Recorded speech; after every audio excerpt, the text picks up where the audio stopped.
Hi, how are you getting on without having hands-on physical treatments?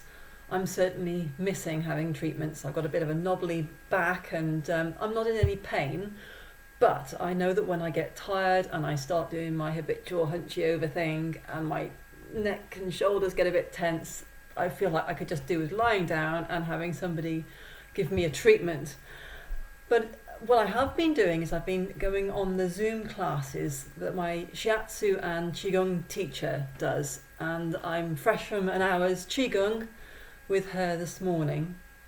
And what I wanted to talk to you about was what is known as Qi. That's the Chinese word for energy. And in Japan, which is where the tradition of Shiatsu comes from, it's Ki. Very similar word, but spelt with a K, not a Q. And you hear that word in things like Reiki, which means universal energy, and the martial art that I studied, Aikido, they both came from Japan. Aikido means the way of harmony. So do meaning the way, I meaning connection, harmonizing and cooperating, and ki means energy. And that's an application in a martial art with whatever you come up in life against, not just the physical attacker, which is the form of Aikido. The actual principle is about harmonization, and it is in fact clearing what you've got on that rubs up against the universe or other people. And that's the purpose of Aikido, that training. With Qigong, Qi meaning energy, Gong means practice. It just means that discipline of making that effort, that regular effort to develop, strengthen, support, come to know your energy experience, field, the embodiment of energy that we actually are. Now, this isn't normally how we relate to ourselves. And in fact, if you were to do a fact check on Wikipedia, I looked up acupuncture yesterday and they say Qi does not exist. So that's the official perspective from Wikipedia. But what I'm referring to by energy is if you look at the atoms, the subatomic particles, everything is energy. And we're not separate from that. It's the same. So we have different qualities of energy.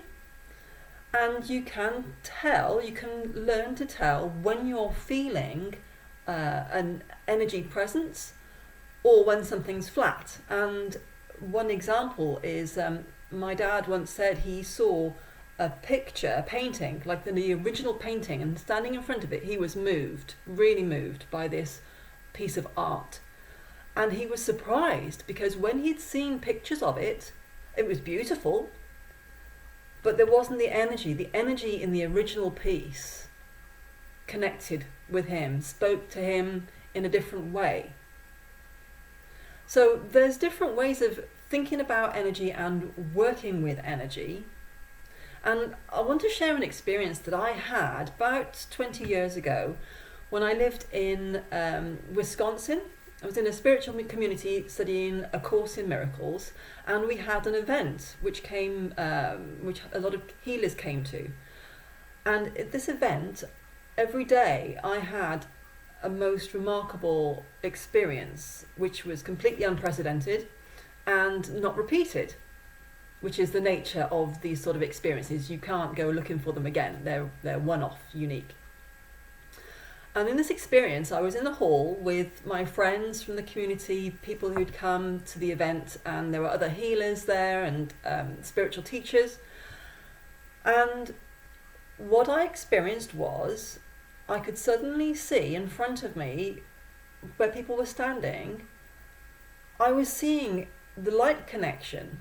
And it was the closest way I can describe it was when you have the photographs, the long exposure photographs of vehicles at night travelling down a highway or a road, and you can see the streams of light, the headlights, the tail lights, the brake lights, whatever the lights they are, and they're just streams of light. So the form is still there, the cars are still there, but what you're seeing is the flow and the movement. And that's what I saw. Everything was just these streams of colours and light. And what I experienced for myself was, this is just an expression of me, and that person there is an expression of me, and that post there is just an expression of me, and the floor, it was all just an expression of what we might call oneness. And it sounds like, when I'm saying that there is an expression of me, it sounds very peculiar if you think of yourself as a separate person, which we are trained to do. We're trained from an early age to identify age, name, place of birth, and there is a different way of relating to ourselves. With energy, that's eternal. Energy doesn't die, it just changes form. And what I experienced was a release of the personal identification and an experience of the interconnectedness of everything in that energy flow.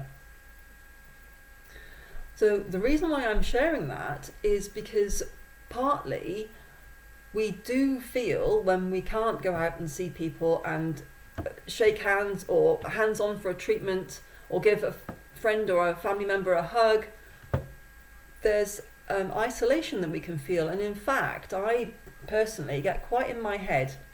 When I manage to pat the dog next door, I'm back here again. And that sense of touch, feeling the body, is very important. This is about embodiment of the energy, not going off on some transcendental state where you already think you're an angel floating around. It's not that. It's the embodied experience of us as energetic beings, which include the physical form, but is not limited to that.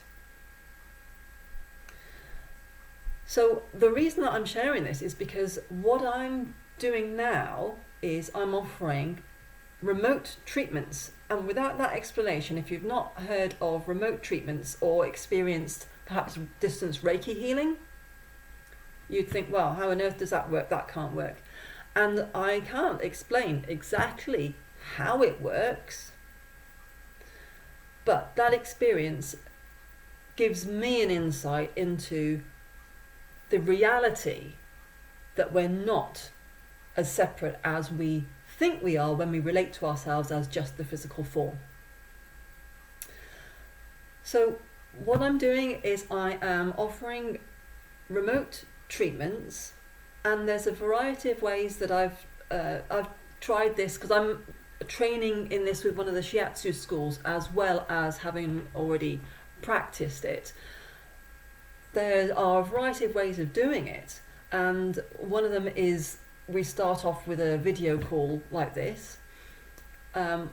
We can go into what you'd like some help with, if there's a particular issue in terms of a physical discomfort, and it's not necessary. I did a remote treatment with somebody, and he was a friend. He wasn't somebody that I took a case history of. I just said, look, can I practice this? Because he's a healer and I knew he'd know about it and not have to explain it. And he experienced something quite remarkable, which he's put a comment on my Facebook page, Heart Star Whole Being, if you'd like to read the comments there. So that will give you an example of what can be experienced, and it is different every time.